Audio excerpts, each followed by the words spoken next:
I've been in business 13 years. I've sold 9 companies. My last company I sold for $46.2 million. My current portfolio at acquisition.com is over $17 million a month. And I'm gonna compress 13 years of business advice into this one video. Number 1, have something extremely expensive to sell that you never even plan on selling. I learned about this anchoring tactic from a friend of mine.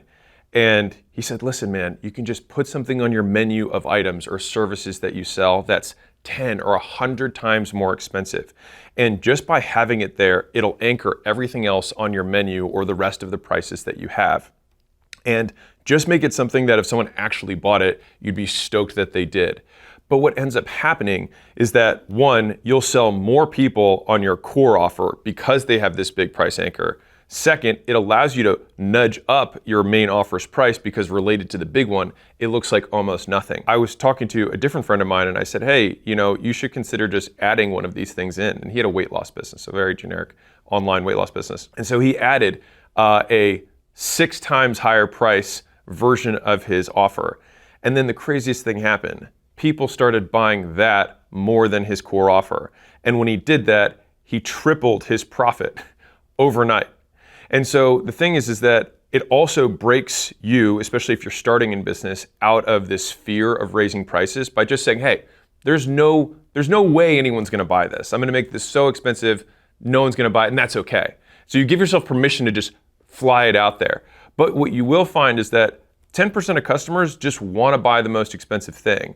These are the whales. And the only thing worse than making a $1,000 offer to somebody with a $100 budget is making a $100 offer to someone with a $1,000 budget. Because in the first scenario, you lose $100. In the second scenario, you lose $900 of the money that you should have made but didn't. Number 2, no one knows you exist. Advertise more. And so to give you context on this, when I walk through the streets, I usually get stopped 4 or 5 times on like a 60-minute walk. And when I was launching my book last year, I had 500,000 plus people who were registered. It was this massive event. Broke the internet, whatever. But during the month leading up to it, we're advertising on all channels, we're running ads, we've got affiliates that are pumping it, I'm making content all over the place. And over the 4 weeks of people that stopped me, only 1 person knew that I had a book coming out. And so every time I'd see somebody like, hey, you gonna be at the book launch? And they're like, oh, you have a book? And I was like, how can you not know that I have a book? There's a story from Henry Ford that I love, which is that he was walking by, the CMO of Ford was right next to his office.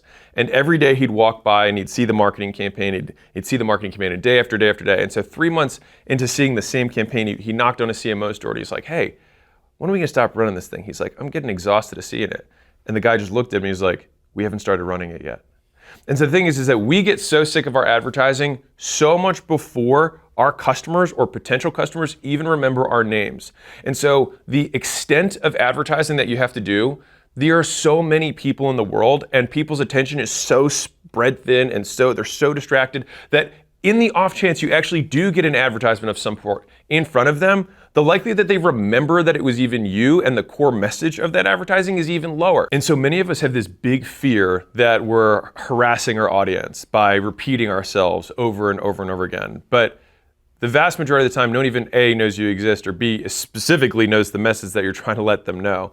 And so I like to tell my team and remind myself that we need to be reminded more than we need to be taught. And so your audience needs to be reminded more than they need to be taught. And I don't know about you, but I follow plenty of accounts where like they have the same 4 or 5 messages, more or less, that they put out there. And the reason I follow them is because I like the reminder. I like to be reminded to be patient. I like to be reminded to not take things too seriously. I like to be reminded that I have to think long. Like those are the things that I like to be reminded of. And so imagine if that account's like, I already said be patient once, I don't want to say it again. They've already heard that from me. It's like, no, people have messages that they want to continue to get fed into. And every time you feed that same message that they liked before back into them, they'll have another positive experience with you. The amount of novelty that's required in content is significantly less than you think as a creator. Think about it like you're going after a girl and she's with somebody right now. All right, so you're like, okay, well, I'm gonna ease off, but I'm just gonna let them know. I'm just gonna throw these little flares out there that I'm interested. I'm here. I'm not being disrespectful, but I'm available, right? And then what happens is as soon as she gets out of that relationship or whatever, then she's receptive to your message. And so the thing is, the same way it works with customers, is that they might not be looking for a marketing solution. They might not be looking for a plumbing solution. They might not be looking for an IT services provider for 3 months, 6 months, 9 months. But they might like to hear your stuff. But the moment they are in the market, you're the first one they think of because you continued to repeat the messages that resonated with them to begin with. The big thing is the 4x4, all right? Which is, especially when you're starting out, 4 hours a day, doing the core 4. And so the core 4 means you're reaching out to people you know one-on-one, reaching out to strangers one-on-one, making content one-to-many, or running ads one-to-many. And so those are the 4 ways, the only things one person can do to let other people know about their stuff. And so I use the rule of 100 as my guide there, which means you either make 100 minutes of content, you do 100 outreaches, so either cold or warm, and if you want to get really spicy, or at least $100 a day of advertising. Now, obviously the $100 a day you can scale as much as you want, but as a baseline for anybody who's starting a business, those are 3 ways that you can just say, okay, what do I have to do to let more people know about my stuff? If you're not making 100 minutes of content, you're not doing 100 outreaches a day, or you're not spending $100 a day in ads, no one's gonna know you exist. And that is the biggest threat to your business. The reason it's so important as a founder to do this in the business is that you have to be able to make it rain. And so every business at the most basic level has to advertise before it can have money, right? So like if you want to make money, people cannot give you money until they know you exist. And so is a prerequisite for making money in business is that you advertise first and then you have a product that you can deliver on, and that's the most basic form that you have to have. If you just have the product and no one finds out, you will continue to not make money. Which leads me to number 3. Until you're at $100,000 a month, advertising is all of your focus. And the main reason for that is if you don't have enough people coming in, you're not gonna have enough iterations of the product to get feedback to know if your stuff's good or not and what you need to do to make it better. Now, the thing is that up to $100,000 a month, at that point, it's all advertising. But at some point, in order to continue to scale, you need to fix the product. You need to make sure that people are recurring. You need to make sure people are happy, that they're referring other people, that they're staying month after month, or they're repurchasing month after month after month. And so if you're not solving that, then you've got a leaky bucket, and that's gonna be a problem that you're gonna deal with later. And so the smart move is to fix that stuff now so that you can grow a really big business. And this is one of the biggest mistakes that I made so many times in my early career is that you start advertising, you start understanding to sell and acquire customers, and you say, oh, that worked, I'll do more of it. And you should do more of it, but within this current context of you have to make sure that you're delivering. And so my recommendation is get to $1 million, so get to $100,000 a month-ish, then put all of your focus on filling all the holes in the bucket so that, and the thing is that when you do that, you're actually gonna keep growing, because if you keep the same activities and then you fix the holes, you're still gonna keep growing steadily month after month after month, even with the same level of advertising effort. Then once you fix the holes, then you go back to the front end and say, how do I 10x this? And that is how you can stair step, even though your actual revenue growth will still look flat, because when you fix the holes, you'll make more money, but the doingness of the business will shift. Now, if you do the alternative of that, which is you just advertise more and more and more, there's gonna get to a point, it's an asymptote. So basically you start growing and you start plateauing like this, because then your infrastructure is too big and there's too many moving pieces to fix the thing that you should have fixed earlier. But then you're in a rock and a hard place scenario, because then you can't dial back the advertising because you've got all these people that you've hired, but the more you sell, the more your reputation goes in the tank because the stuff's not good. And so you get a really hard scenario. And so fixing it first, fixing it early sets you up to build a much bigger business later. Number 4, under $1 million a year, it's one channel, one avatar, one product. I see way too many small business owners saying, hey, I've got 2 businesses, or I have 7 products, or I have 2 different avatars, or blah, blah, blah, blah, right? No, focus on one specific type of customer. And if you just say yes to everyone with money, you're basically saying no to your business, because you're never gonna be able to focus and make something really good. You can't serve 6 customers and then make a good product only doing $100,000 a month. It just doesn't, like, it's too small volume. Like, you don't get enough reps. And so you need to do one very specific thing, which means you have to say no to people who aren't that type of person. You serve one problem, which means you have one product for that specific avatar, and you get better and better at templatizing it, at productizing the service, or productizing whatever the product is itself, making iterations on it, and you advertise through one channel. Meaning you just know how to make cold email convert, or you just know how to make cold calls convert, or you just know how to make TikTok ads convert, or you just know how to make YouTube videos that convert. Whatever your channel is, you just stick with that channel, because as soon as you're like, oh, I'm gonna do 2 different things, it's like, that's not the objective of this stage. You just need to get it reliable so that you can then keep tweaking the product so that then you can 10x the existing channel you're on. Once you get to about $1 million a month is when I recommend starting to think about second and tertiary channels of getting customers. And part of the reason I recommend that is that when you start a second channel, it's gonna cost you money and it's gonna cost you time. And so the reason that you keep that one channel and keep doing it longer than you think is because you need to be able to get it working at the same level or higher with not you doing it, so that you can have the secondary channel. If you're the one who's gassing this first channel and then you move to the second, well, now you have this second one that's not going to be working out nearly as efficiently as the first one, especially in the beginning. The first 3 months, 6 months, it's not going to be cranking like the first one is. But the first one's also going to go down because you're not there. And so you spend the extra time there, you put the right people in place, you make sure the training is such that they actually can meet or exceed what you were doing on your own. And then when you start the second channel, you can pour resources into it because you still have cash flow from your main thing. And that little switch is where most people get lost and they just crush their businesses. So don't do that. So to give you guys some context, I didn't open up a second channel of acquisition until we were at 4 million a month. Now, mind you, I started with paid ads because I was good at paid ads. And I learned how to run paid ads in my local business, which then when I went national, I knew how to do the same skill set. But after 4 million a month, I was like, okay, I need to get this second channel going. And so I started increasing that channel via cold email, cold call, cold DMs with an outbound team. But I say that because a lot of people are like, shouldn't I do this? I try to delay that as long as I possibly can because I know it's going to cost a huge amount of time, a huge amount of money, and it might not work for 6 to 12 months. And to give you context, it took me 12 months for outbound to be responsible for half of my revenue. So it's not going to happen overnight. Number 5, always start for free, always. And I know, and I don't usually use explicit 100% black and white language, but I have yet to see a time where starting for free has not made me more money. So let me explain. So when I started my fitness business way back when, I started with free. I wanted to get people results and I said, I don't have any experience, so please let me just train you for free. And because of that, I have lower stakes because they didn't pay me money. They're still paying in other ways. They're still paying time, they're paying inconvenience, all the other things that a customer has to do. Those costs are still there. By the way, those hidden costs are the things that you want to decrease as much as you can in your product so that you can charge more money, because you'll find over time that the most expensive thing about your product often isn't the price.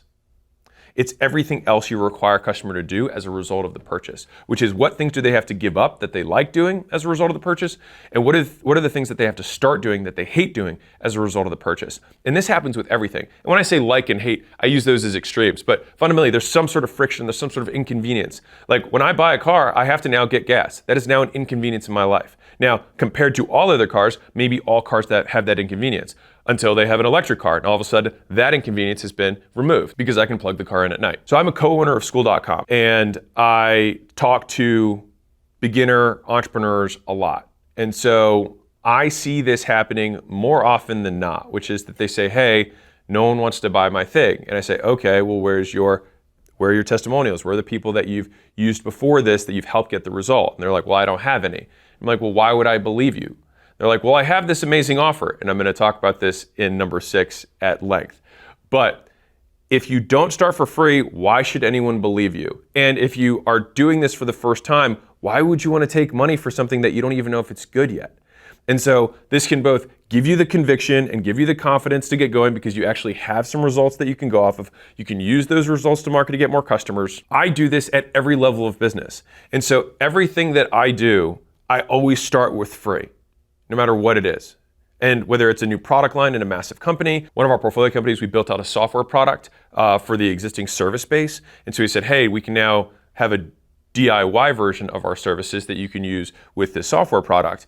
And what did we do? We started for free. We took our top 100 customers and said, hey, why don't you try it out? Let us know, get us feedback. And they just kept giving us feedback. And honestly, in the beginning, the fact that some people want to charge for this is insane. It's like they're giving me so much valuable stuff. I'm just happy that they use it, right? And so you go with free, and then you go with a small amount of money, and then you keep raising your prices over time, which I'll get to in a second. And for those of you who are worried about your pocketbook, like, I'm fronting all these costs. Well, yeah, that's why it's called investing in a business. But people who you work with for free can make you money in 3 ways. Number 1 is they can leave you a testimonial. Number 2 is they can refer you other customers via word of mouth that you did a good job. And number 3, they can actually stay on and pay after a certain period of time when you do make it not free and you make it for money. Because If you want to keep surfacing, and this is ideally how it works out, is that you do such a good job that they're like, I don't want this to stop. And then you say, great, now you can do it in exchange for money because I can't do this anymore in exchange for nothing. Because I have enough demand, because I've done a good job that I have these referrals and I have this proof that people do want to pay me for my services. So if you would like that too, you can get the same price they have. Number 6, and this is a big one, proof over promise. So what a lot of beginners do, and they read, $100 million offers, and they're like, I have a grand slam offer. And so because of that, I've got this big thing with all these bonuses and the stack and these guarantees, and I've got a premium price, and yet no one's buying it. So what I want to do is walk you through a hypothetical. Let's say on one extreme, we've got somebody who has an amazing, crazy, awesome offer for whatever. They promise you the world and beyond. On this extreme, same core product or core service as the first guy, except he has no crazy offer. He just has 1,000 testimonials. Who is going to get the most customers? This guy. And so your proof is going to do more selling than any promise can possibly do, because the promises all function as an approximation of the likelihood that they're going to get a result. And proof is always going to be more compelling. And so when you're starting out, you want to capture as much proof as humanly possible. Now, I have a huge amount of stuff on proof because I'm obsessed with it, but I'll give you 4 very good things that you can do to make your proof more compelling. Number 1, recent proof is better than delayed proof. So if proof was 5 years old, proof that's from last week is going to be more compelling. Second is you want it to be as visual as possible. So just a bunch of words on a screen is less compelling than a screenshot of someone's bank account after they made money. Or someone saying, hey, I lost 20 pounds is not as compelling as the picture of them losing 20 pounds, which is also less compelling than a video of them weighing in and then a video of them weighing out. The third component for proof that I'll give you is you want high volume. And the nice thing is that most businesses actually have a lot more proof than they know they do. They just never capture it. And so one of the things that I did in our brick and mortar chains that we'd had with all of the gyms I do across all our brick and mortars is if you look at Yelp, you look at Google, you look at Facebook, all of these have reviews for your business. And so for me, and if you're digital, then you have Facebook reviews on your Facebook page and things like that. And so I would go into the stars, you click into it, and there's like 100 of them, and then you just screenshot each one of them. So if you have 100 5-star reviews on Yelp, that's like a mediocre Yelp account, right? But if I screenshot 100 of those, and then I frame them, and I put them on my lobby wall from floor to ceiling, it's overwhelming the amount of proof that is. And so most businesses have way more proof than they think they do. They just don't leverage it. And so one of the easiest things you can do, take the screenshots of all review sites across all platforms, show them individually, and show them as your new wallpaper. And the fourth element of proof is that you want to capture pain. And so let me explain by this. So I've been able to look at a zillion ads across all companies where they have testimonial ads from customers or user-generated content to be fancy, right? The thing is the content that begins with pain converts significantly higher. And so this is my theory around this, which is that the pain relates to the customer or prospect where they're currently at. If they start with the promise, it's too far disconnected. But if you start with pain, they relate to the person, and then you can take them through the story of them getting the result. But if you start with the end result, it's too disjointed, it's too far away, and it becomes less believable. So if you had to pick between proof or promise, double down on proof. And that's also the reason that I tell everyone to start with giving stuff away for free, because it's the easiest and fastest way to get tons of it. Best time to ask someone for a testimonial is at the moment of greatest satisfaction. All right, so that's also, by the way, different from the best time to sell. All right, because you want to sell at the moment of greatest pain. You want to get a testimonial at the moment of greatest satisfaction. So think about it this way. If I were to say, hey, you have a steak dinner, and you have a steak and you're starving. You're like, oh, this is great, blah, blah, blah, blah. The moment to sell you the steak is right before you've had the steak, and then you eat the steak. Now, after you have the steak, is that the moment that I say, would you like another steak? Not really, because you're like, I'm full, I'm good. So that's the point of greatest satisfaction, not the point of greatest deprivation. Now, after I've had the steak, if I say, hey, would you mind like looking in the camera and saying how great the steak was? People are like, oh my God, it was amazing, it was so great, you guys should definitely check this place out, it's awesome, right? And so, point of greatest deprivation is when you make your sale. Point of greatest satisfaction is when you collect your proof. Number 7, raising prices almost always makes you more money, but you hear no more often.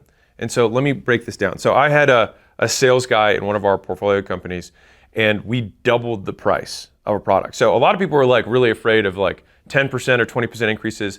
Like I'll test 4x, 5x price differences. Pricing in many instances is far more inelastic than you think it is.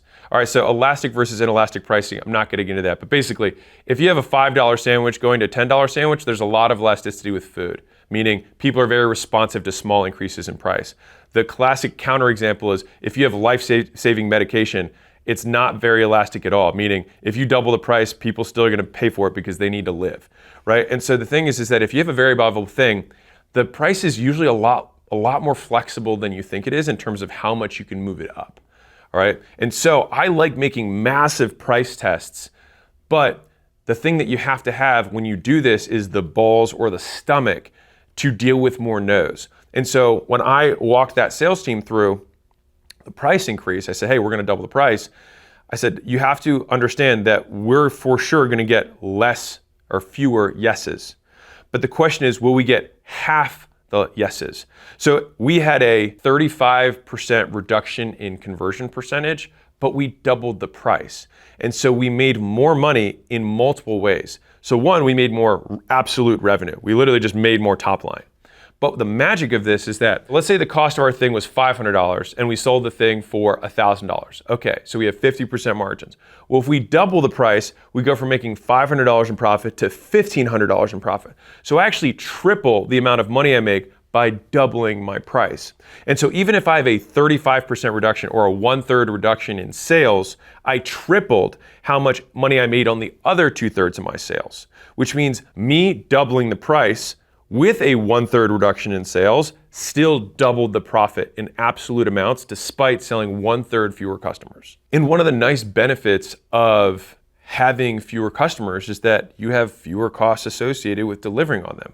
So not only is the gross margin per customer higher, your fixed costs that you have to incur to continue to expand your infrastructure go down. And fundamentally, a smaller amount of customers that make more money is an easier business to run than more customers that make you less money. And let me tell you how important this is. I've seen businesses that have not changed their prices for 5, 6, 7 years, right? Because they're afraid to do it, whatever. But I want to give you some real hard truth right now. In 2017, if you sold something for $100, that was your only product, and you were running 20% margins as a business, if you did not change your price from 2017 until 2024, that $100 now means that your costs in that business have gone up by 20%, which means that your profit is now 0.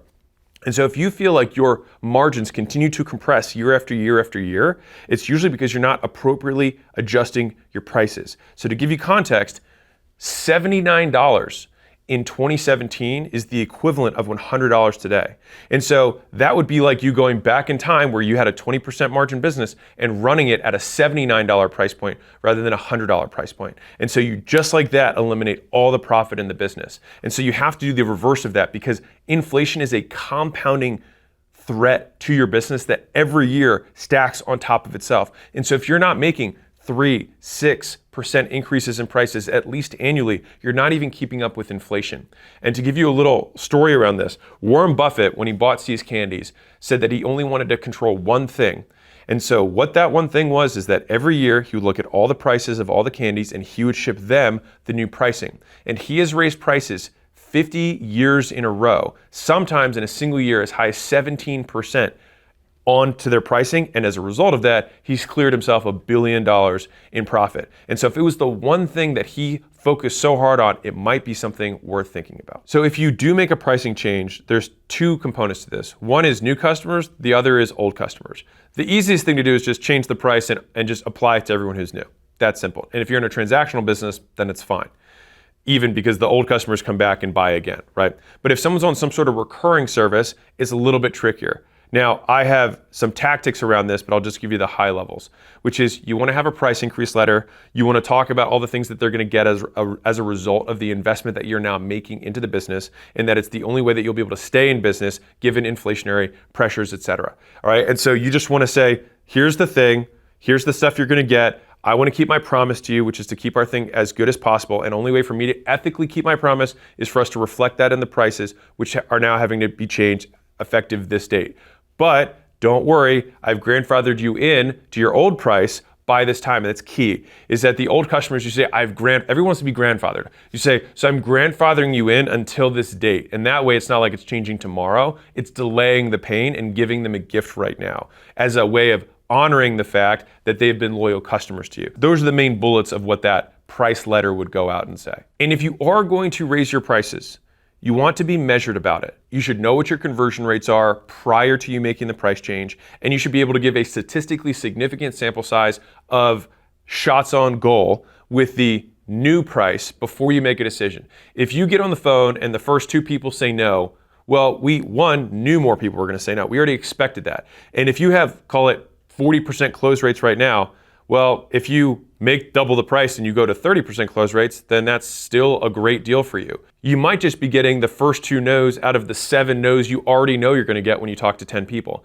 And so talking to 2 or 3 people getting no's doesn't mean you need to change your price. It might have just been the no's you were normally going to get even at your lower price. And so you can't be emotional about this. You have to be calculated. And this, in my opinion, is the reason most people don't raise their prices or can't do it successfully. Number 8.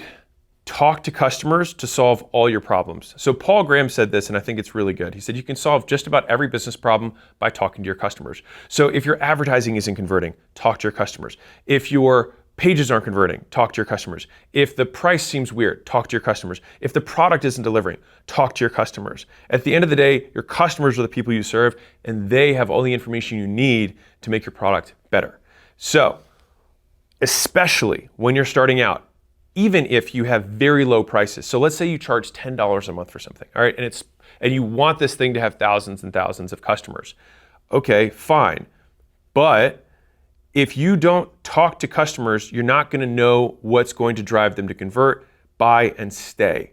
And so I come from an industry where people meet face-to-face in person to sell $10 a month memberships. And so I don't wanna hear it, all right? I spent the first 4 or 5 years of my career selling $30, $50, $100 things all day long. I don't know a very successful advertising entrepreneur who's a rainmaker, meaning they know how to get customers, who didn't have 4 or 5 years of hardcore sales under their belt that no one knew who they were, right? That's the Rocky cutscene, is where you take hundreds and thousands of calls with customers, where you hear the words they use, so that when you say, does this suck? But they say it differently. And so then you say that in your advertising. And when you take these sales calls for $10 a month, you're not doing it for the $10 a month. You're doing it so that you can learn more about them, and you just so happen to get paid. But you find out the words that get them to move.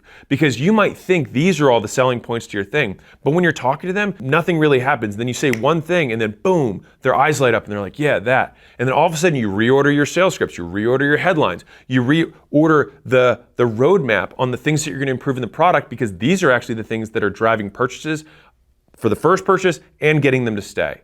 And so most entrepreneurs are afraid to talk to customers. I have no idea why that is. They're afraid to talk to random people who have given them money.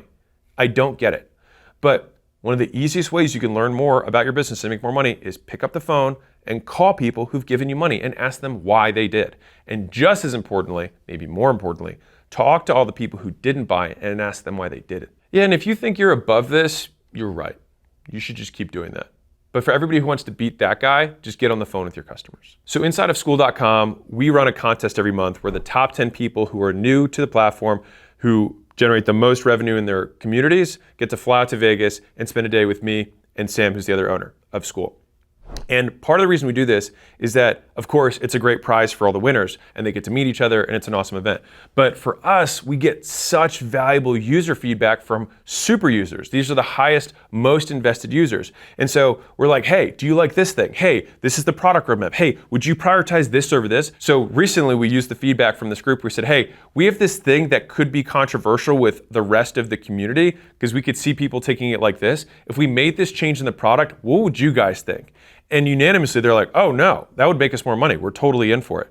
And so we're like, wow. And so months of deliberation of like, oh, do you think they'll like it? I don't know if they'll like it. What if they don't like it? All of that got solved by just asking them. And then we got our answer. And then we did it and everyone was happy. And so the beauty of this is that you get certainty around your decisions, and so you can make decisions faster. And the entrepreneurs who make faster decisions move faster. And when you do talk to customers, whether it's in person like this school event that I was talking about, or just on the phone, what do you think happens to them? You can take someone from a neutral customer to a super fan in one call. You can tell the story of the business. You can tell them why they started. You show that you care. And guess what? That person might bring you 10 or 50 more people when you think 2 rows down the line of word of mouth referrals. And of course, they're probably gonna stay way longer than they would otherwise. Because if they do have an issue, guess what they're gonna do? Instead of canceling, they're gonna call you and let you know. A great time to do this that a lot of people don't like is that the moment people ask to cancel. So if you have any kind of recurring membership, or if they ask for a refund if you have one-time transactions, get on the phone with them. And it's not necessarily to try and hard sell them back into it, which by all means you can, but the more valuable thing is to understand what went wrong. And you'd be surprised how many times you just let someone vent, and here's the key. Don't minimize what they said, get more angry about the reason they're canceling than they are. Because you're like, that's ridiculous, that should have never happened to you. I can't believe that was your experience. I completely understand why you'd want a refund. I would want a refund 10 times over. I'm surprised you're not trying to put me in jail. I get it, all right? Is there a world that I can make this right? Or what would it take for me, this is the question, what would it take for me to make this right? And so now you get into them solving what it would cost or what it would take for them to stay. And more times than not, it's not as big as you think. You want to talk to all sorts of customers. So you want to talk to the super users, you want to talk to the moderate users, and you want to talk to the low users, but you're going to get different things out of it. Like I'm not going to prioritize a roadmap or things that I'm going to reinvest in the business based on people who are not that invested in the business. I want to talk to the super users who are getting the most out of it because they're going to have more context. But in terms of what problem do I want to solve for these people, it's like, why didn't this work for you? So this would be stuff that's like friction. So this is going to be way more about getting new customers. Like I'm going to solve new customer problems by finding out why people didn't buy or bought and then left. And then I'm going to figure out how to make my customers more valuable and get them to stay longer by talking to super users and your super fans or the best customers you have about what would make this even better. Number 9, what to say to prospects on the phone when you're just starting to get your first sales. So I use something called the closer framework. I'll make it very short, but the call should go something like this. C, so closer is an acronym. C, clarify why they're there. So what made you hop on the call? What made you take a step? What made you respond to my email? What made you comment on my post? Whatever it is, they took an action to become an engaged lead, and that is your advantage. Because any person that you get on the phone with the exception of a true cold call first pickup, with the exception of that, everyone has responded to an email, they've commented on a post, they've responded to an ad, they've opted in, whatever. So you ask them why they did that. That clarifies, it gives you also a big authority in the frame because they've taken a step towards you, and you're just receiving. So you say, hey, why'd you do that? And then they'll tell you what it was. Then you move on to L, which is like, okay, so what I'm hearing is, and this is labeling with a problem.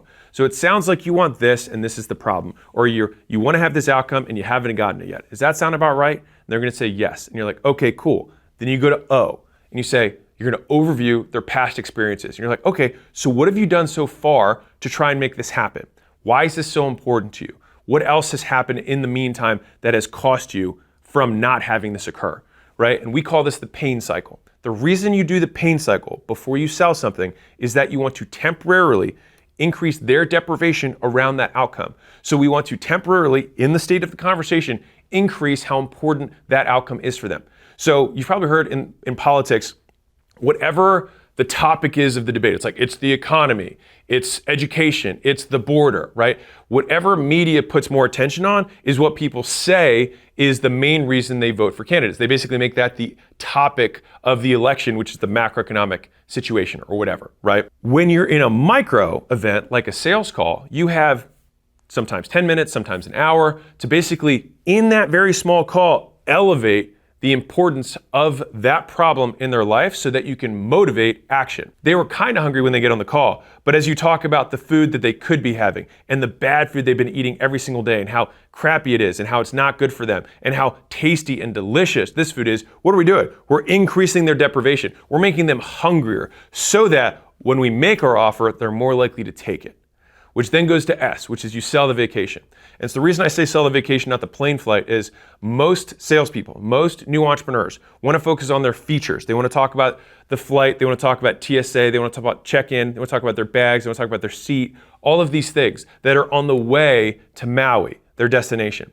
You want to just talk about Maui. You want to talk about the lick your fingers good, what it's going to be like when they have a full stomach and they're feeling great with their family at the restaurant. That's what we want to talk about. We don't want to talk about how they're going to order it. We don't want to talk about the selection. We don't want to talk about how many times they're going to get their drinks refilled. We don't want to talk about any of that. We want to talk about Maui. We want to talk about being on the beach with the wind in their hair, with a Mai Tai in hand. That's what we want to talk about. Sell the vacation typically is a 3-point pitch, which is, by the way, you can separate anything into 3 points, right? Now you just chunk up or chunk down based on, hey, what does it take to be successful? It's like you need fitness, nutrition, accountability. You need the leads to be timely, personalized, and qualified, right? Whatever it is. So it doesn't matter what you're selling. You can come up with 3 points and the people have to say, yeah, if I had all 3 of those things, I would succeed. Now, at that point, someone doesn't say yes, you move on to E, which is explaining away their concerns, which are what are the specifics they have that are the reasons that they're not buying, which is usually going to be some sort of specifics about the program, something time related, something money related, something decision maker related, meaning they have to give the decision making authority to somebody else, or finally, them just simply avoiding the decision for fear of making a mistake. And so you need to account for all 5 of those and know how to overcome each of them, which I cover in a 4-hour plus video that you can watch on my channel somewhere else. R is reinforce the decision. So once they have made the decision to buy, you're not done yet. Now the work begins, which is the next 24 hours is crucial to making sure that they feel really wowed and impressed with your business. Most customers will judge a business based on the first 24 hours post-purchase. And so if you say, hey, I'm gonna get you 3 things the next 24 hours, you're gonna get introduced to this person, she's gonna do this, and this is what's gonna happen next, then you make those promises and you keep those promises within that time frame. And ideally, you do it even faster than you promised. You want their impression to be like, man, these guys are dialed. The closer framework is simple enough that you can teach it to somebody else. And when I was starting in my gym journey, I had sold every single membership for a year plus. And until I had somebody else come in who had never sold weight loss and have them follow the CLOSER framework in the sales pitch and then saw them close their first sale without me, I actually cried. I was like, oh my God, someone else can sell this. This may actually be a business. And so learning to sell in this framework also makes it duplicatable so that you can give it to somebody else over time. Number 10, and this is big. Before you even think about doing something new, do 10 times more of what's already working. And so this is like one of the things, as soon as I buy a portfolio company, what I'll do is I go to the head of marketing, I go to the founder and I say, hey, why can't we 10x what we're currently doing? Tell me why we can't. Honestly, 2 times out of 3, they're like, I mean, we could. And I'm like, then why aren't we doing that? And what happens is they have all these other priorities that are not going to 10x the business. And they have this one thing that we already know works, that we have nothing that's stopping us from 10xing the business. And I say, great, let's do that. Call me in 6 months. Now, the thing is in the 1 out of 3 times where they say, well, we can't 10x this because of this thing. Then I say, guess what the constraint of this business is? Solving that. And if you're doing anything but solving that, then you're not growing the business right as a founder. Rather, you're not growing it as fast as you could be growing it. You're doing outbound. It's like, great, why can't we do 10 times the outbound? Well, I don't have enough leads from lists. Okay, great. So our constraint of 10xing this business is that we need to find more sources for lists. So we need to either scrape more lists, we need to buy more lists, or make more lists ourselves. Okay, that's solvable. Let's do that. If it's, hey, if we 10x our advertising dollars, like we just need to add more to the budget. Oh, we can't do that because our ads aren't good enough. Okay, great. So we need to have more creative. That's the constraint of the business. If it's content, which is why can't we make 10x content or make our content 10 times better, or maybe realistically a combination of the two, which is we're going to put out 2 times the content and we're also going to try and make it 2 to 3 times better. Great. Then guess what? Now we have a 6x. Can we triple the content and make it 3 times better? Sure. Well, what did we do in the best content that we had that we're not doing in all the other pieces? Great. Can we templatize that and make that the playbook that we use with every piece of content? Great. We're not doing that? Cool. Let's do that before we do any of these other ideas that you had. And so a lot of entrepreneurs, because it's boring to them, they figured out how to do this one thing and they think, oh, I should figure out how to do something else. When once you get something to work, the whole goal is to beat the living hell out of it, is to squeeze every last drop from that thing that works. And you do as much as you possibly can, as well as you possibly can, before even thinking about doing something new. So let me walk you through the 5 stages of the traditional entrepreneur for advertising or even for business. They have something that they hear about that they think is cool, so they go into uninformed optimism. They're really optimistic, but they have no idea. Then they jump into this new thing and they become an informed pessimist. And so they find out way more about this thing and then they're like, wow, this is actually kind of hard. And then they go to stage 3, which is the valley of despair, where they're like, wow, this isn't working. This isn't what I thought it was going to be. And then what they do is ... They start over at uninformed optimism because they hear something else is easier. But they miss out on step 4 and 5, which is they become an informed optimist. So they say, okay, I understand how outbound works. I understand how paid ads work. I understand how organic works and what are the things that it takes to scale and how much work it really is. And then finally get to level 5, which is achievement, which is they actually achieve the goal. But most people just repeat 1, 2, 3, 1, 2, 3, uninformed optimism, informed pessimism, value of despair, start back over. And they just hit all 3 of those over and over and over again, whether that's new marketing channels, new products, new businesses. And this is a version of the woman in the red dress, is that it's always deceptive to think that the new thing is going to be easier. And the only reason you think it's easier is because you don't know enough. I wish I could just give you the scar tissue of having done that 3-part triangle over and over again. But all I can tell you is that, like, when I get that little tickle in the back of my neck where I'm like, ooh, this looks exciting, it's now become a warning flag to me because I've been burned so many times doing it, to say, oh, I must not know enough about this because everything is hard. I'll give you an analogy that a mentor gave me that I really liked, and I think it applies to a lot of things. But when he was talking to me about departments in my business, he said, you have to know where the bodies are buried. And I was like, what do you mean by that? He said, have you ever talked to like a head of a department like IT or HR or legal or whatever, and they say, yep, everything's good. If you don't know what problems are actually going on in the department, you're too far away. And so that's, in a way, uninformed optimism. They're just telling you it's great and you don't know any better, so you're uninformed. But you should know enough about the business to know where all the bodies are buried. You should know where all the skeletons in the closet are. And so if you're getting into a new thing, you have to know all of the ways, or as many ways as you possibly can, about what's going wrong.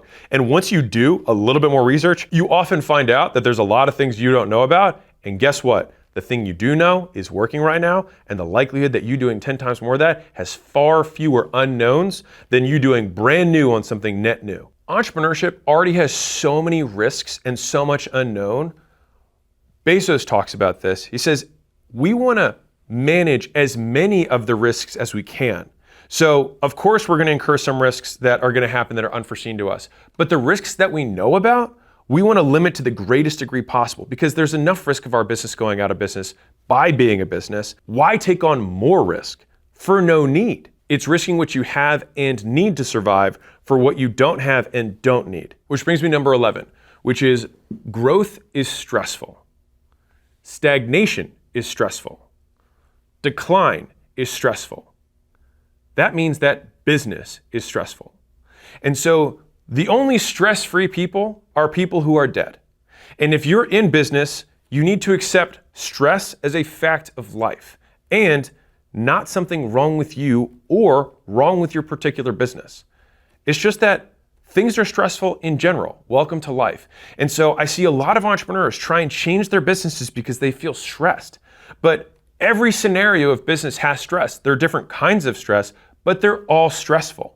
And so the idea that there's something wrong with you or wrong with your business because it is stressful misses the point of how business works. And I'll tell you an analogy to make this make sense. So if you've been in business for any period of time, think about your first business or think about your problems that you had 2 years ago or 3 years ago in business.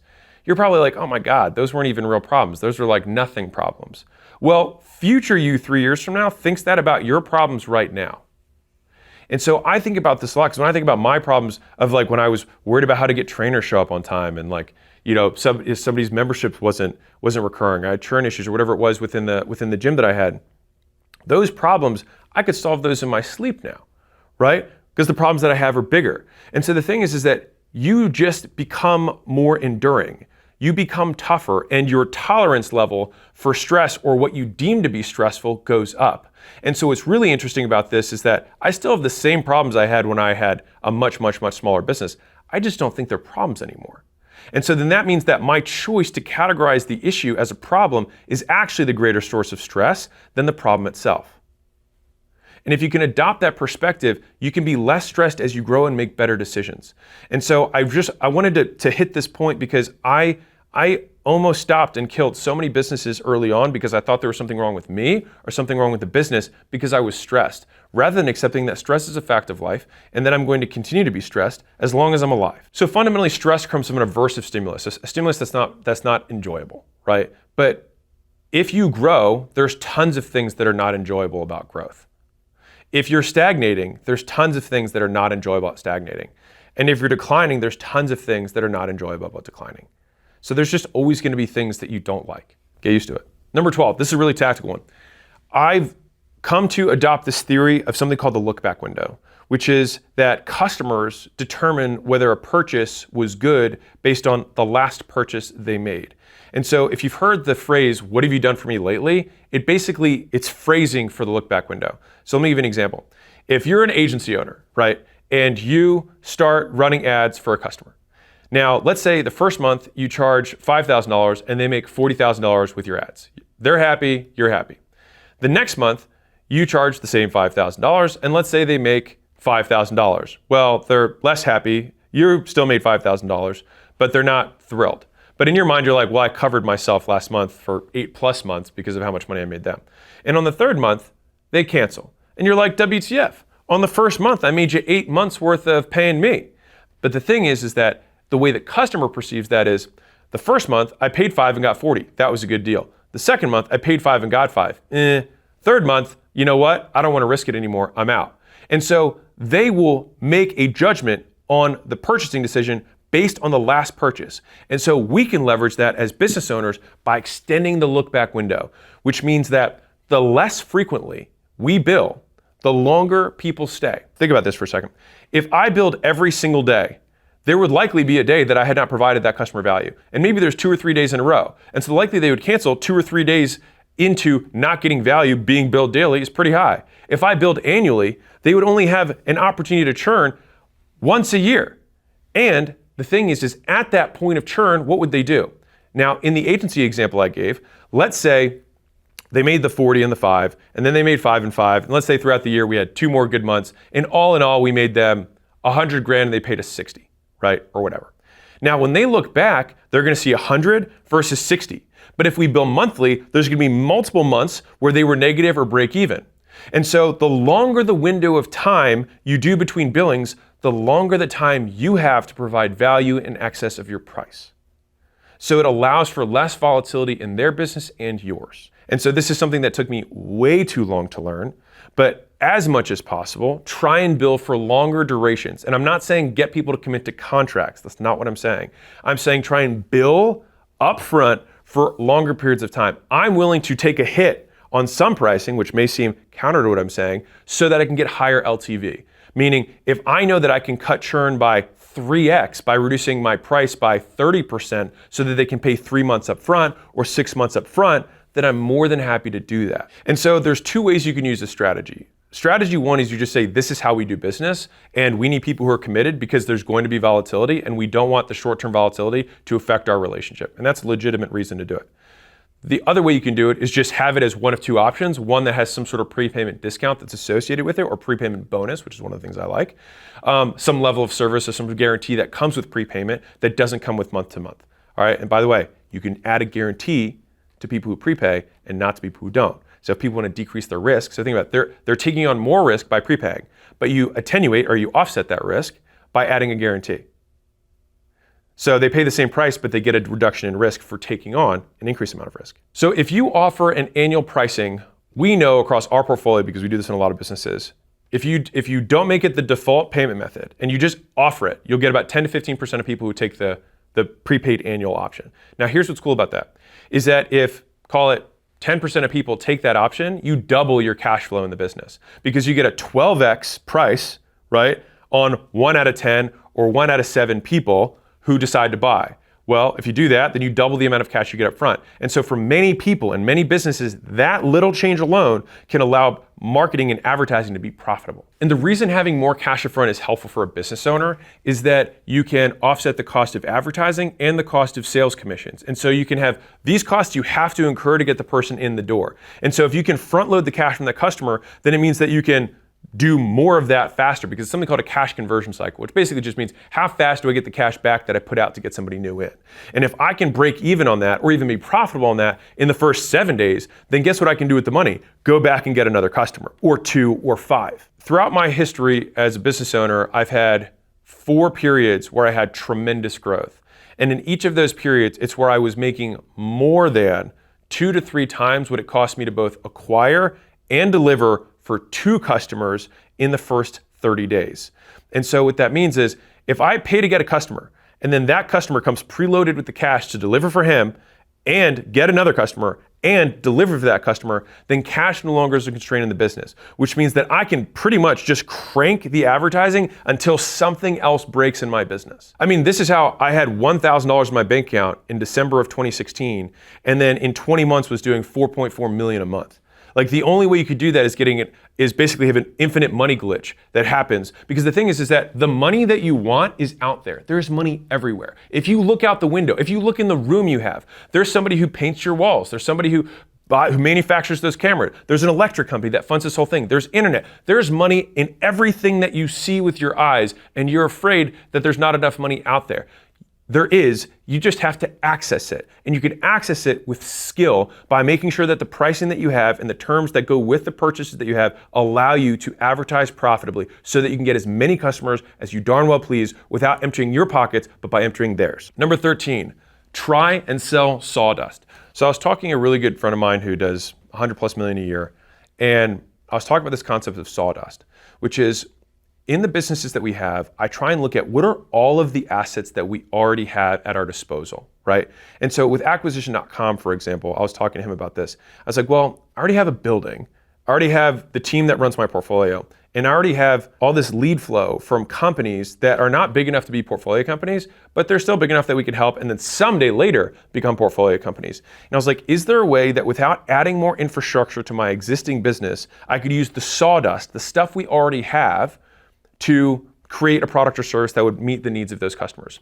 And so the sawdust analogy just comes from lumber mills. So they take these trees, they put them in through the lumber mills, they cut them up, and they put them in the planks. But at the bottom, what they figured out is there's all this sawdust. And then some very intelligent engineer was like, we're just taking all the sawdust and we're throwing it out the back. Is there something we could do with this? Well, it turns out, one, sawdust is great for plants and growing and putting it in a mulch and things like that. But also, if we mix this with glue, we have more wood planks that we can create afterwards just using the sawdust and the chips. And so they created a whole nother revenue line from stuff they already had. And so right now in your business, you have sawdust. And it just takes a little bit of creativity to think, how can I recombine some of these things that I'm already doing to then create another product line that doesn't take operational infrastructure for me to add to sell? And then those added product lines often are huge margin increases because it's all profit, because it's something that you already are incurring the cost for your main business so that you can have this. And the key to making this work is that it cannot increase operational drag. If you have to do a whole nother thing in order to make this work, that's not what you want. The idea is the sawdust is already there. And then all you have to do is gather it, put the glue on it, and then you have another product. That's the concept.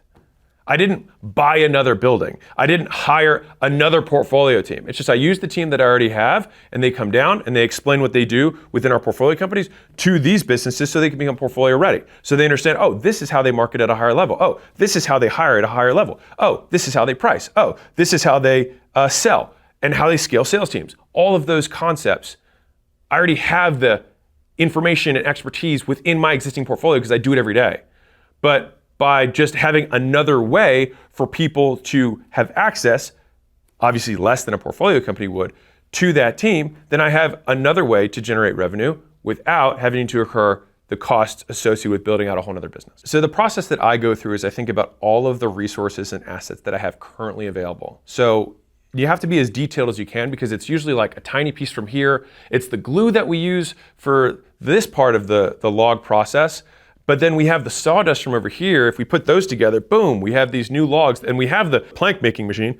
Let's combine them and then we can do it ourselves, right? And so you have to think, okay, what are the talents and the people that I have available? What are the digital assets or physical assets that I have available to me? And is there a new way that I can combine these things?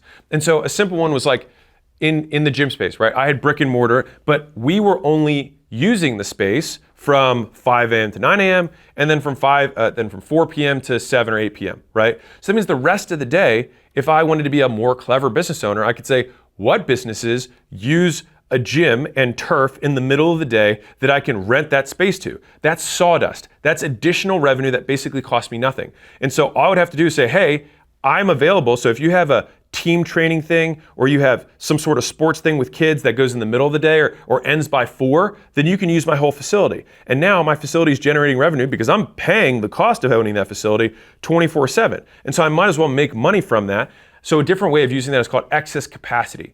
So if you have excess capacity, like Uber is based on excess capacity. People have cars, they're not using them. Airbnb, you have an extra room, it's excess capacity. These are businesses built on other people's sawdust.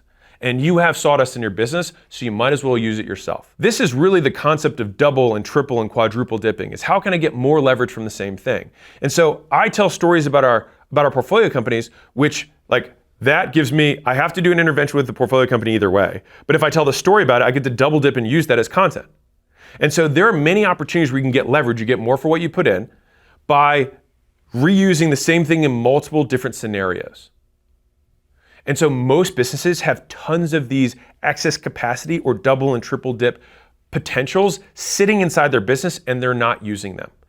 The workshops that I talked about, I get to make content from those workshops. I get deal flow from those workshops. We get cash flow from those workshops. My team gets more exposure to different types of businesses and industries, so they also get better. And so there's many value additive things that stack on top of each other from one decision. By the way, if you want to check out one of our workshops, you can go to acquisition.com. We'd love to talk to you. It's for business owners only. So if you don't have a business, go to school.com and we can help you start one. Number 14, arm your salespeople. So I see too often a lot of founders and entrepreneurs have this kind of animosity between their sales team. They feel like they shouldn't pay their sales team that much. My sales team's so needy. They only want lay down customers. They're always complaining about the leads, whatever. No, you should be the tightest with your sales team because your sales team is the cash flow, is the life flow of your business. If you don't have sales, you don't have a business. So they should get that level of esteem. And honestly, a huge portion of the business should be pretty much allocated to supporting them in doing their core activities. And so one of the main things that I like to do is two things. One, I arm my salespeople with an Excel sheet that has all the pieces of content that I have that can help overcome specific concerns from customers. And so right now, if you don't have a piece of content that overcomes every main concern a customer has about your services or your products, do it. And then as soon as you do it, the best converting of those things, one, you'll know because you'll get sales from them because people will DM you about it and be like, oh, I didn't know that. Now I'm interested. Take those, put them into a list so that your sales guys have them and they can send them to customers either before they talk to them or after they talk to them so that they can schedule a follow-up call and say, hey, let me send you this video. It might explain your concerns. Let's touch base tomorrow after you watch it. And then you can allow that content to do some of that selling for you. And as soon as I did this with my sales team in fitness, when I had weight loss customers, and then in gym launch, when I had gym owner customers, our sales went up. And the thing is this is nice because I didn't have to train any of them anymore. They just now had assets and resources they could deploy to leads who were a little bit colder, who need a little bit more selling, and they wouldn't have to spend time on the phone. They just let me do the selling for them via the content that overcome that specific concern. Now that leads me to the second one, which I'll just make as number 15, which is really big.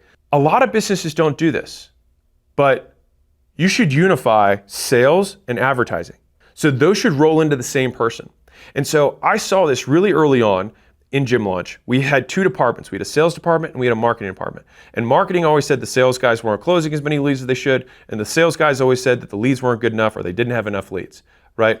But when we unified that under a CRO, Chief Revenue Officer, which if you're the founder, that's you then say there's really just an acquisition department. And fundamentally, as I see it, advertising and sales sit on the exact same continuum. You have low information buyers and you have high information buyers. And so fundamentally, a low information buyer needs not a lot of information or already has a certain amount of information to make a purchasing decision. A high information buyer requires more information or doesn't have as much information when they start talking to you, and so you have to fill in more holes. Fundamentally, sales just fills in the holes that advertising failed to answer.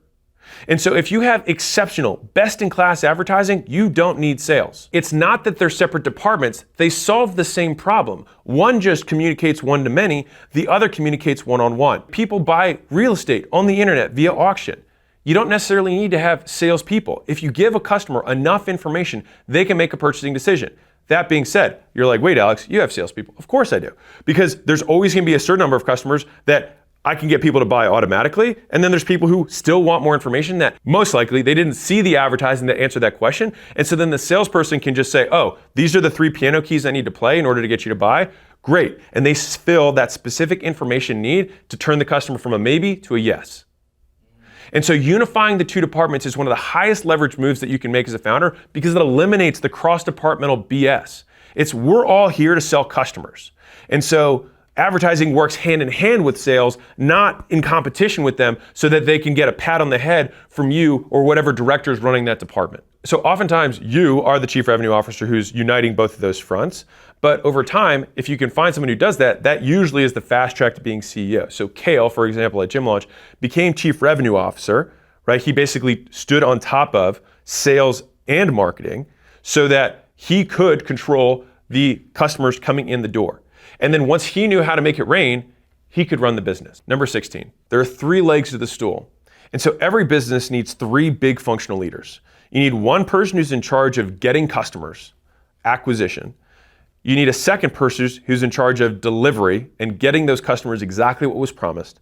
And then third, you need someone to run the internal operations of the business. This is the day-to-day. This is everything we do to support the other 2 functions. So this is IT, legal, HR. These are the things that are required to keep you out of prison. And so you have to have contracts. You have to pay people on time. You have to have a CRM that collects all this information. And this one functions as a vendor to the other 2 heads. So think about this.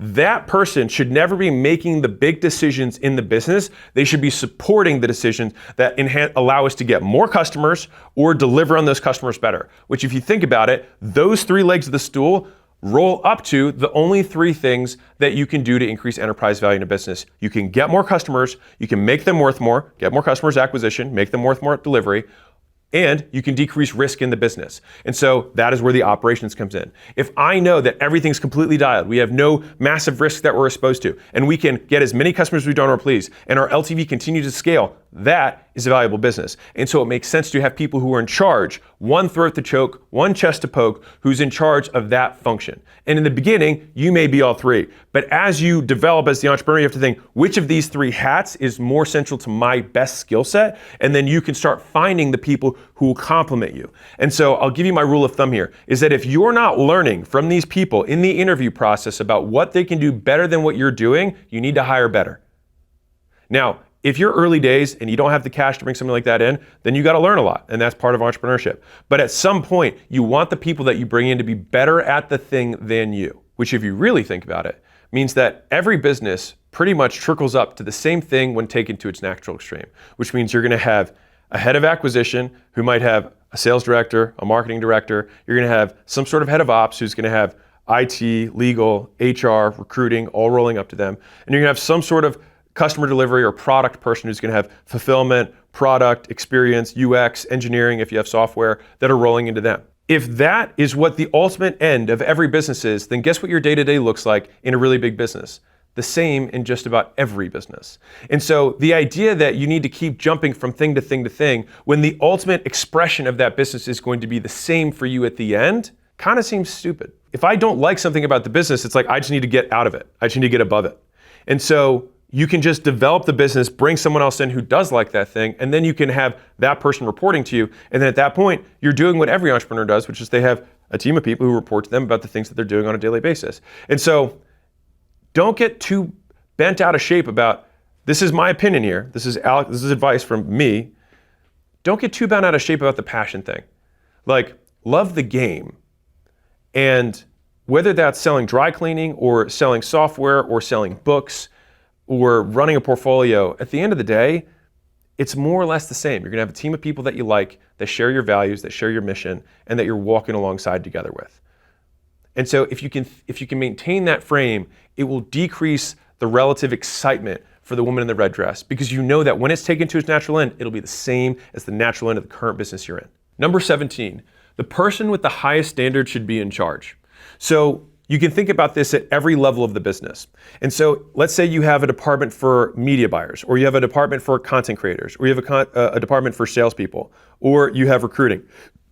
At every level in the company, the person who has the highest standard, the lowest tolerance, should be the person who's in charge. And that goes all the way up to the top of the business. If there's ever someone in your business who has a lower tolerance or has a higher standard for excellence than you, that person should be in charge and not you. And so I use this as a wonderful litmus test to figure out, who do I think should be promoted within a company or a division or a department or even on a tiny team? Who should be the lead of that team? The person who has the highest standards. And so when I think, okay, I've got all these customer support reps, who here has the highest standard for what they believe a customer service experience should look like? that's the person you want in charge. And so it's not tenure, it's not suaveness, it's not how much you like them, it's not what they look like, it's who has the highest standard. And so when I was starting up, I made a lot of these mistakes. I would promote people that I liked a lot. I promote people who'd been there longer because it felt bad that this guy had been here for 18 months and this person had only been there for 2 months, and then I'm gonna promote that person over the 18-month person. But guess what? When you have one of those hard situations, guess what you get to do? You get to talk to the 18-month person and you get to explain exactly why the other person got the promotion and what they need to do so that they can get promoted in the future. And if you have a winner, that person will step up. And if you have a loser, that person will step out. And that's okay. Number 18, whenever you're hiring, make sure that the person raises the average bar. And so this is one I stole from Bezos. This is not mine. But it's I love decision-making frameworks because one of the hardest questions I get asked, and it's on a repeated basis, is I don't know who to hire, right? Or I don't know what good for this role looks like. And so I'll give you 2 filters for that hiring process. Number 1 is during the hiring process, am I learning more from them than they're learning from me? Now, if you take 3 interviews, guess what? You might have just 3 bad candidates. Just like if you take 3 sales calls and you might not close any of the 3, it doesn't mean that you should change anything. It might just mean that you got on the phone with 3 bad customers and just as likely 3 bad candidates. So you want to talk to 10 or 20 candidates. And then what happens is if you talk to 20 candidates, you'll very quickly see who are the people who really know their stuff and who doesn't. And so I look for the quantity and quality of metrics that they discuss about their position in terms of how they influence success. And so it's how do you define success? And then what are the things that you will do? What are the actions you take that will influence or increase the likelihood that this successful event occurs? And so if someone can't describe to me, this sounds very basic, in what ways do your actions contribute to this outcome? Now, if you want the 201 version, this is for leadership and up, you say, how does that outcome drive outcomes in the larger business? If they can't connect those dots, guess what? They probably won't connect them in your business either. Now, once you have an idea of, okay, I've talked to 20 people, there's 3 of them actually seem like they knew their stuff. They gave me good quantitative, qualitative metrics. They could tie their behaviors to the outcomes they want, and they could track that outcome to the overall business. Okay, now I just ask the question, of the people that I'm considering, which of them raises the bar of the team? And it's the team that they're joining. So I'm not expecting a frontline customer service rep to raise the bar of the executive team. It's a different skill set, different level of employee. But if that frontline customer service rep is going on a team of 10 reps, then that person needs to raise the bar. We were interviewing for one of our portfolio companies, and so we recruit for our portfolio companies because we have a bigger brand than they do, and so we can put really high-level talent in using my brand to grow their business faster. So it's a way of me growing the enterprise value of a business without purposely using my face to grow it. So I don't become key man risk, I just leverage my face to get the best talent into those companies, and that's why they grow so fast. Pro tip. So we were looking at a media buyer for one of our portfolio companies. And I think they passed a number of candidates and they were like, this is the final guy, we want you to talk to him. So I said, fine. So I talked to the candidate and the guy was great. Nothing wrong with him, seemed, had decent experience. And when I got off the call, the recruiter from my team was like, hey, so what'd you think? Should I pass him along or should we hire him? And I was like, I don't think so. He was like, why? He's like, he met all the requirements, he had the experience, he seemed like a nice guy. And I thought about it more and I was like, name the other people on that team. So he named all the other people. And I said, is that guy better than any of them? And he was like, no. And I was like, then we're making the company worse. And so that person has to raise the bar of that team. Because think about the equal opposite. If every person that comes in lowers the bar of the team, you eventually dilute the company to a bunch of people who suck. But if you maintain that bar, which is that this person has to increase the average of the team, then over time a company only improves and gets better. And as that person now is in the team, the whole team's bar now raised a little bit. And so when we bring someone else in, the bar goes up. And if you're like, wait, that means that I have to keep hiring better and better people, you damn straight you do. That's the whole point. And a mentor of mine said this, and I just love this quote. He said, your best talent has yet to come. Your best talent is in the future. You haven't met them yet. And so in me thinking about this, and I can pass that same advice along to you, is that the best employees, the best teammates, the best partners are in your future, not your past. Number 19, when you're dealing with that team, there's 5 reasons that someone is not doing what you want them to do. And this is super helpful for these hard conversations. And I usually draw a diamond here, but I'll just do it visually. Here's the condition. Someone hasn't done what you want them to do. Reason number 1, they didn't know that you wanted them to do it. So you didn't communicate it clearly, or you didn't do it in a written fashion, whatever it was, there was a miscommunication. They didn't know that you wanted them to do it. Okay, now let's say they knew that you wanted them to do it. The second reason is they didn't know how to do it. If they didn't know how to do it, then it means that they need to be trained on the steps in order to recreate that thing. Now, once you train them, if they know that you want to do it and they know how to do it, then they might not have known when you wanted to do it, which means you needed to add a deadline or a timeline with the thing that you asked them to do. So it's like, oh, I knew that. I just didn't know you needed it by Tuesday. Okay, great. So we're working our way around. The fourth reason that someone won't do it is because they know that you wanted them to do it, they knew how to do it, and they knew when you wanted them to it, but they just didn't want to do it. So they weren't motivated. And with motivation, obviously a massive topic, a lot of it comes down to the reward cycles and punishment cycles associated with the work that they do. And so it's how can I incentivize them properly and not necessarily monetarily. You can incentivize someone by praise and by giving them kudos. You want to know something that really incentivizes people? Freedom and reinvesting in them.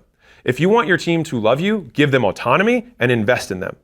If you do that, they're like, holy cow, I get so much investment from these people. Basically what you want is you want reciprocity to still be, like, if the only reason someone does something is for the paycheck, you're going to miss out on the vast majority of human effort, which is discretionary effort. So let's say it takes this much effort to not get fired. Someone usually has 10 times that amount of effort available to them that they put to their hobbies, they put to their other things, they put to their shower time, they put to music or whatever else, but they're not putting it to their role and reinvesting in it. But if you invest in them and you try and up-level their skill set, either as a human being or as a professional or both, then they become more valuable in your business. And I think about it this way, it's like, well, what if I invest in them and they leave? Well, it's what if you don't and they stay? So that's the fourth reason. So they know that you want to do it, they know how to do it, they know when they want it done by, and they're motivated to do it. Well, why still are they haven't done it? They have something blocking them.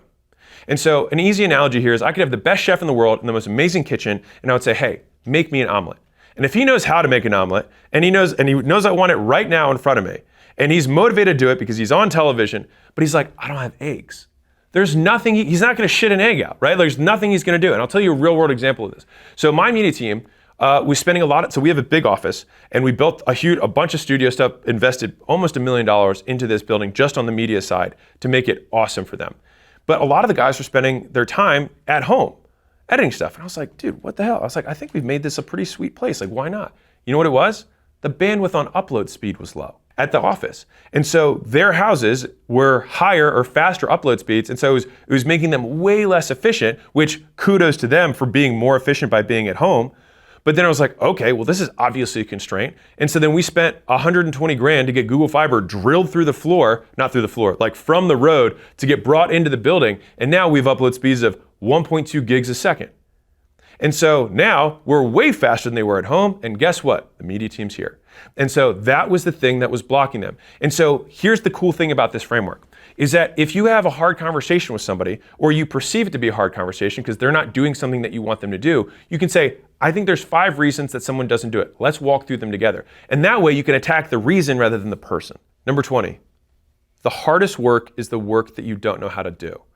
And the reason this is so tough is that the vast majority of the time, if I said, what would it take to grow your business? If you only had one thing you could do by the end of the year and make sure that it was accomplished, that if you just did that one thing, all of your other goals would get accomplished. What would that one thing be?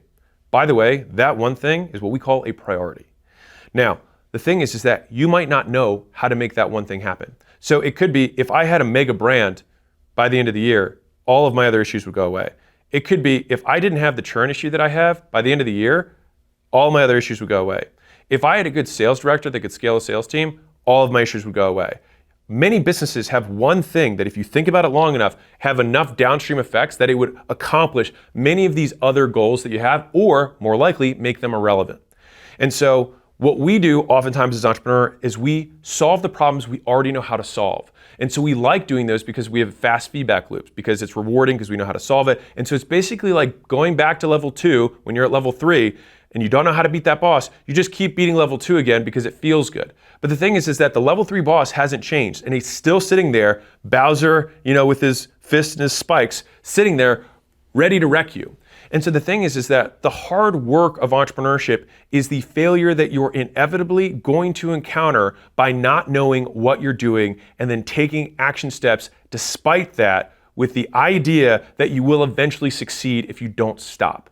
And so we as entrepreneurs have to accept that that is what hard feels like. It is confronting the unknown that we don't know how to do and realizing that we're going to take our best shot and probably be wrong 4, 5, 6 times in a row, and yet that single priority has not changed. If we still built the big brand, if we still hired that really good sales director, if we still fixed churn in our business, if that thing were solved, it still doesn't become less of a priority. But what happens is the entrepreneur fails once, fails twice, and then decides, you know what, I'm gonna go back to level 2 and beat that to feed my ego, to feel good about myself. But most of entrepreneurship is eating glass. And that's why I said earlier, growth is stressful, stagnation is stressful, decline is stressful, because in each of those scenarios, you're still doing the same thing, which is that you're solving a problem you don't know how to solve yet. And so the actual doingness in all 3 of those scenarios is the same. And so that's why when you want to say stress is the problem, it's not the problem. Stress is a fact that occurs when you solve problems. And if you're solving problems you don't know how to solve, welcome to the game. If you knew how to do everything, you'd already be Elon Musk. And so the whole journey of entrepreneurship is turning the unknown into the known through trial and error. There's a company that I was thinking about investing in that has a consumer packaged good, a CPG product, that I asked the founder, I said, how hard is this to manufacture? And he said, it's actually a lot more complicated than I thought it would be. And I was like, that's amazing. And he just looked at me cross-eyed and he was like, why is that amazing? I was like, because that's more things that anyone who's gonna try and copy us is gonna have to overcome. And if we can bet on the fact that we're more perspicacious, that we're more relentless, that we're more unyielding in our desire to keep solving the problem and keep bashing our heads against the rock until the rock gives way, then we will be able to be the winners. And any single thing that you have to overcome to be successful is what anybody who behind you wants to compete with you will also have to solve. And so I like to think about it like there's this big rock that I have to figure out how to move with rope and some duct tape and a lot of sweat and a few guys with me. And on the other side of that rock is a big bag of money. And the bigger the rock in general, the bigger the bag of money. I mean, I use this frame all the time. At one of our other portfolio companies, we have a software that we've developed and has now gotten really, really good and is generating a lot of revenue. And there's this next big feature that we have to build out. And he's like, this is gonna be really complicated. I said, well, the good news is we're gonna get paid $150 million when we solve it. And he was like, well, when you say it like that, and I was like, well, it is like that. And so when you think about these things, whether it's I need to add a second acquisition channel, or I need to learn how to hire, manage, and train a sales director, each of these are hard things that you have to figure out how to do. But if you can quantify how much more valuable your enterprise or your business will be as a result of this change, then you can ascribe a value to it. And if I said, hey man, if you hire that sales director, I'll pay you $5 million. Guess how motivated you'd probably be? More motivated. But the thing is that your business will pay you $5 million when you solve the problem. And so if you frame it that way, it stops being this woe is me, people are hard, man, life is stressful. It's we get compensated for our ability to deal with that stress and take action despite it. One of the biggest unknowns that I had when I started a few years ago is how do you run a family office? So I went from an entrepreneur building businesses to I have to manage cash and a portfolio and allocations of resources and capital across multiple businesses in different industries. How many resources do I allocate in terms of man hours to each of these companies? Is it proportional to the capital? What kind of deal structures are going to be the things that are going to mitigate risk but also give us the most upside? These are all these things that I had no experience with. And so I just got on the phone with anybody who would give me time and asked them as many questions as I possibly could. And then guess what happened? Once I started doing it, I learned way more than I did from all of those conversations, and I developed my own thesis of how this works. And so the thing is that every time you start on something new, whether it's starting a business to begin with, or learning how to run paid ads, or learning how to sell, it always feels like this big amorphous thing. But once you take your first phone sale, once you run your first ad, once you hire your first person, all of a sudden you're like, oh, okay, I kind of wrap my arms around it, and now I can see all the holes that are there. And so in my experience, the faster I can get to me just wrapping my arms around it, me actually taking the first action, you'll learn 100 times more from your first 100 phone sales than you will from 10,000 hours of reading books about it. And so my goal with a lot of the content that I have here is if I can just shrink the time between you thinking about doing it and doing it, the faster you're gonna get to your goal. Because learning is same condition, new behavior. If you have not changed your conditions and your behavior remains the same after this video, you have learned nothing. And you can measure how intelligent someone is by their rate of learning, which means by the rate at which they change their behavior given the same stimulus. So if I say, hey, pick up the phone and answer it. Someone picks up the phone, they say blah, blah, blah. I say, great, I want you to read this script. Now pick up the phone. Now they pick up the phone, they read the script. Same condition, new behavior. They've learned. And so right now in your life, there are conditions that probably remain unchanged. And so if your behavior does not change, you learned nothing. And you can measure every video, every piece of content, every book or every sales exchange, every meeting you have as to, will this change my behavior? If it didn't, it was a waste of time. And if you're a younger guy and you're just getting started, like you don't have a business, I don't make as much content anymore for people who are getting started. But if that is you, I just made a video called Brutally Honest Advice to My Younger Self. Check it out.